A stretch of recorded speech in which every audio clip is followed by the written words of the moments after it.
ಓಂ ಶ್ರೀ ಗುರುಭ್ಯೋ ನಮಃ.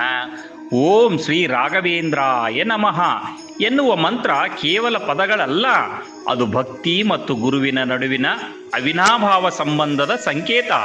ರಾಯರ ಮೇಲಿರುವ ಭಕ್ತಿ ಮತ್ತು ನಂಬಿಕೆ. ಭಯವೇಕೆ ನಿನಗೆ? ಮಂತ್ರಾಲಯದ ಒಡೆಯನಿರುವಾಗ ನಿನ್ನ ಜೊತೆಗೆ 1000 ದಾರಿಗಳು ಮುಚ್ಚಿದರೂ ಚಿಂತಿಸಬೇಡ. ರಾಯರು ನಿಮಗಾಗಿ ಒಂದು ಹೊಸ ದಾರಿಯನ್ನೇ ತೆರೆದು ಇರುತ್ತಾರೆ. ತಾಳ್ಮೆ ಇರಲಿ, ರಾಯರ ಮೇಲೆ ನಂಬಿಕೆ ಇರಲಿ. ನಾಳೆ ಏನಾಗುವುದೋ ಎಂಬ ಚಿಂತೆ ಬಿಡು. ಎಲ್ಲವನ್ನೂ ಗುರು ರಾಯರ ಪಾದಕ್ಕೆ ಅರ್ಪಿಸು. ಅವರು ಕೆಟ್ಟದ್ದನ್ನು ಎಂದಿಗೂ ಮಾಡಲು ಬಿಡುವುದಿಲ್ಲ.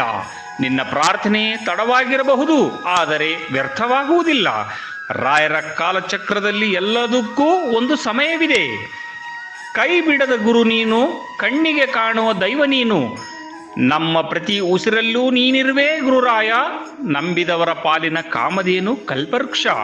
ನಮ್ಮ ರಾಘವೇಂದ್ರ ಸ್ವಾಮಿಗಳು ಮನದ ಭಾರವನ್ನೆಲ್ಲ ಅವರ ಪಾದಕ್ಕೆ ಅರ್ಪಿಸಿದರೆ ಬದುಕು ಹಗುರವಾಗುವುದು. ಜಗತ್ತೇ ಮರೆತರೂ ರಾಯರು ಕೈ ಬಿಡುವುದಿಲ್ಲ.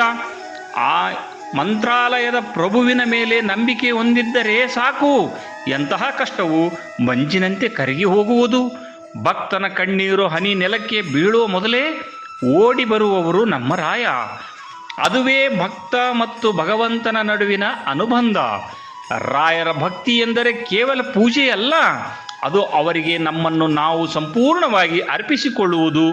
ನಾವು ಒಂದು ಹೆಜ್ಜೆ ಅವರತ್ತ ಇಟ್ಟರೆ ಅವರು 100 ಹೆಜ್ಜೆ ನಮ್ಮತ್ತ ಬರುತ್ತಾರೆ.